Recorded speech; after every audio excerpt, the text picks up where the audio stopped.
Assalamualaikum warahmatullahi wabarakatuh. Alhamdulillahil wahidil qahhar.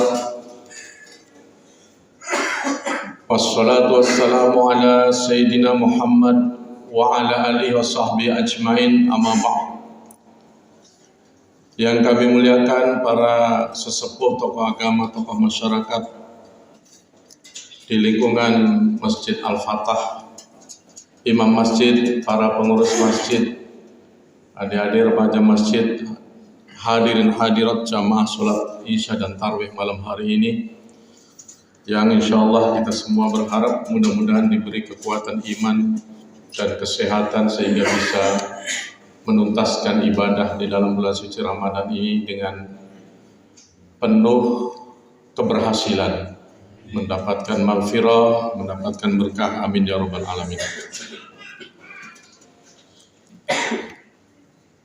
Hadirin kaum muslimin rahimakumullah, mengantar ceramah ini saya ingin membacakan beberapa ayat dari surat Al-A'la di ayat-ayat terakhir. Kata Allah, a'udzu billahi minasyaitonir rajim. Qad aflaha man tazakka wa dzakara isma rabbih fasalla. Bal tu'thirunal hayatad dunya wal akhiratu khairum wa abqa. Al-ayat. Ayat ini memiliki arti atau terjemahan berbahagialah orang-orang yang selalu mensucikan diri. Tazakka, mensucikan diri. Kalau membersihkan diri itu biasanya menggunakan kata nazifah. An-nadhafatu minal iman kan. Qad aflaha man tazakka wa dzakara isma rabbih fasalla.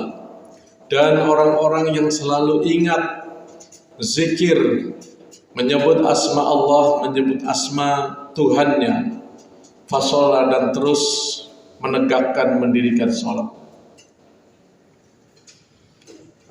Bal tu'thirunal hayatad dunya, akan tetapi kamu, kata Allah kepada orang-orang kafir, akan tetapi orang-orang kafir lebih banyak mementingkan kepentingan dunia. Wal akhiratu khairu wa abqa, sementara akhirat itu lebih baik dan lebih langgeng, lebih abadi. Dunia sementara akhirat nanti adalah abadi. Mengenai ayat qad aflaha man tazakka, sungguh, ini ada harfut taukid namanya qad, sesungguhnya atau sungguh berbahagialah orang-orang yang mensucikan diri. Ini setidaknya ada dua penafsiran. Yang pertama, penafsiran mensucikan diri dalam arti adalah mensucikan diri kita, mulai dari ucapan kita, perilaku kita, pemikiran kita, hati kita. Dan insya Allah bulan Ramadan ini sedang mensucikan diri kita. Makanya Imam Ghazali mengajarkan kepada kita, mari kita belajar ikut berpuasa seperti puasanya para khawasul khawas. Karena menurut Imam Ghazali ada 3 tingkatan itu orang puasa. Ada yang puasanya orang awam, khawas, dan khawasul khawas. Kalau orang awam itu hanya menahan lapar dan dahaga, tidak makan, tidak minum dari imsak sampai maghrib, tetapi kadang-kadang sholat wajib masih ditinggalkan, kadang-kadang masih gibah, masih ngomongin tetangga, kejelekannya orang lain. Itu puasanya orang awam, kata Al-Ghazali. Kalau yang khawas, yang lebih bagus lagi, Dia puasa menahan lapar dan dahaga, tetapi sudah mulai menahan diri dari hal-hal yang membatalkannya. Mau ngomong kejelekan tetangga, saya lagi puasa. Mau meninggalkan sholat, astagfirullah, masa saya puasa kok sholat wajibnya saya tinggalkan, dia sholat. Itu sudah lumayan tingkatannya. Dan yang lebih bagus lagi, puasanya khawasul khawas.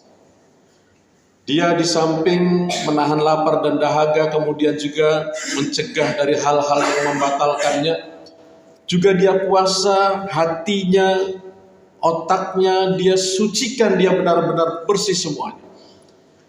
Dan untuk mensucikan itu, diantaranya berangkatnya adalah innamal a'malu binniyat. Dari niat saja sudah hati-hati, jangan sampai salah. Jangan sampai kita mulutnya bilang nawaitu somal ghadi an adai fardhi syahri, ujungnya lillahi ta'ala. Saya berniat puasa besok hari karena Allah Ta'ala mulutnya, tapi padahal hatinya bukan karena Allah. Itu dia hindari dan usahakan benar-benar karena Allah.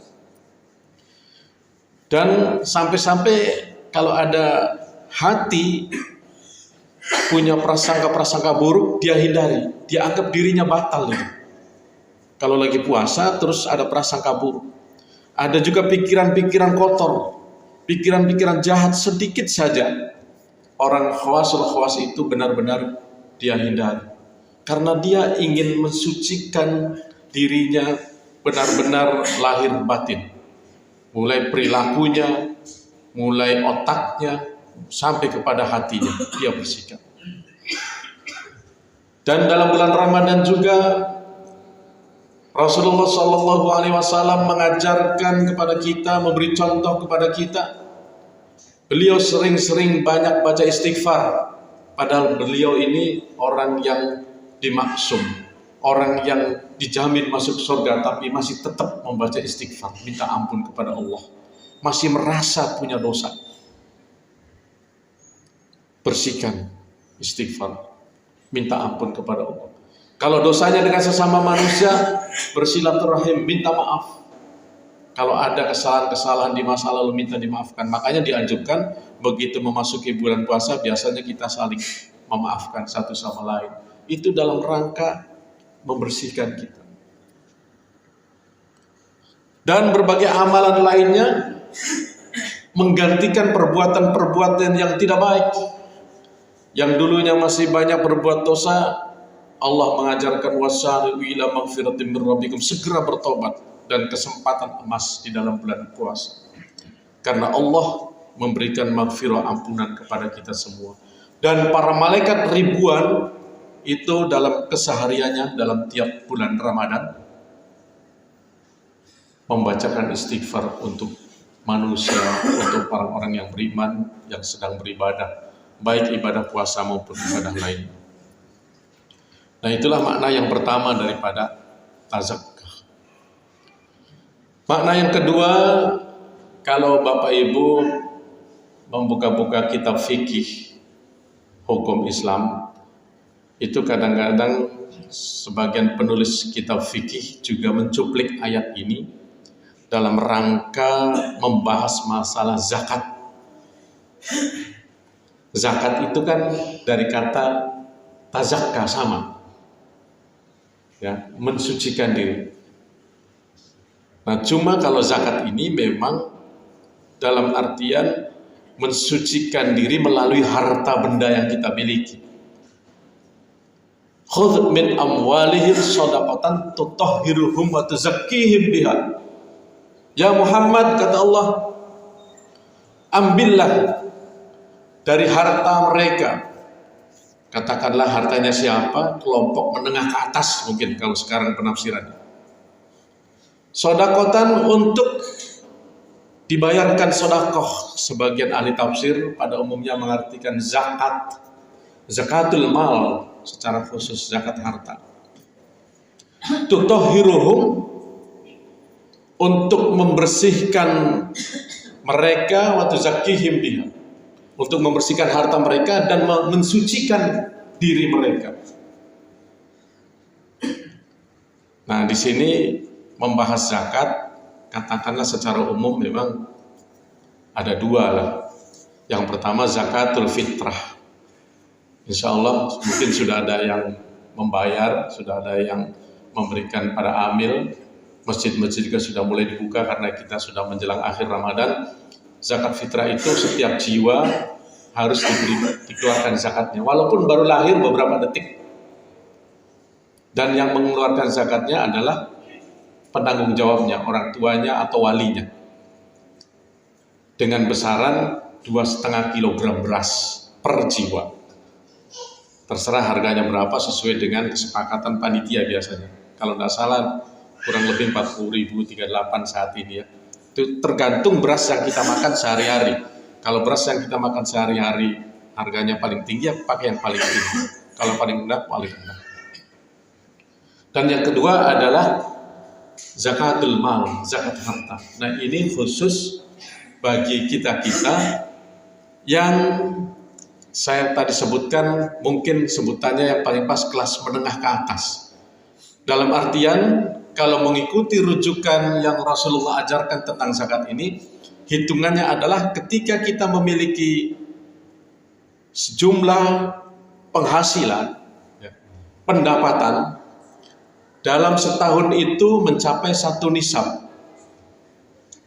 Ya, gampangannya kalau di kota ini kan biasanya banyak pegawai ya, pegawai, pekerja yang ada gajinya. Itu ada juga yang menganggap zakat penghasilan itu atau disebut juga zakat profesi ada. Kalau dalam setahun penghasilan kita, gaji kita itu totalnya sama dengan harga emas 85 gram. Nah, kalau 1 gramnya sekarang katakanlah supaya gampang hitungnya 1 juta, berarti 85 juta. Kalau dalam setahun penghasilan kita 85 juta atau lebih, maka kita sudah wajib mengeluarkan zakatul mal, zakat penghasilan kita 2,5%. Berapa itu? Hitung saja lah. Paling sekitar 3 jutaan lah ya di situ. Dalam setahun, untuk setahun. Dan diberikan kepada yang berhak menerimanya. Ada fakir, ada miskin, ada gorim yang banyak hutang, ada ibnu sabil fisabilillah. Atau cukup ke amil, nanti amil yang urus ya. Atau ke basnas, nanti basnas yang urus, boleh. Daripada pusing-pusing mau dikasih ke siapa, setorkan saja. Kalau memang penghasilan kita sudah mencukupi 1 nisab. Nah, itu dalam rangka juga mensucikan harta kita, ya, membersihkan harta kita dan mensucikan jiwa kita. Artinya apa? Ditafsirkan oleh sebagian besar ahli tafsir, ketika penghasilan kita sudah mencukupi 1 nisab, kemudian kita pelit, kemudian kita tidak keluarkan zakat malnya, itu berarti ada harta yang kotor yang kita miliki. Ini hati-hati, karena fungsinya dikeluarkan zakatnya untuk membersihkan, mensucikan. Ketika tidak dikeluarkan berarti ada yang kotor. Nah, ini naudzubillah min dzalik. Ya. Jelas nanti secara hukum ya namanya kotor, mungkin makannya menjadi ada haramnya, kan begitu. Bahkan kalau orang-orang tertentu hati-hati ketika harta kita kotor, kadang-kadang banyak masalah. Karena gara-gara harta kita sudah mulai kotor. Inilah yang dapat kami sampaikan. Mudah-mudahan di akhir-akhir Ramadan ini, mari kita gunakan kesempatan sebaik-baiknya. Banyak-banyak baca istighfar, banyak-banyak baca doa. Tadi juga saya dengar Pak Imam baca, Allahumma innaka afuwun tuhibbul afwa fa'fu anna. Itu dalam rangka minta ampun kepada Allah. Dan kita juga memperbaiki semua niat ibadah kita, puasa kita, dan ibadah-ibadah lainnya, agar kesucian nanti akan kita dapatkan begitu selesai Ramadan. Insya Allah kita Idul Fitri, kembali fitrah, kembali suci, kembali bersih seperti bayi-bayi yang baru lahir, tidak punya dosa apa-apa. Amin ya rabbal alamin. Terima kasih. Wallahul muwaffiq ila aqwamit thoriq. Assalamualaikum warahmatullahi wabarakatuh.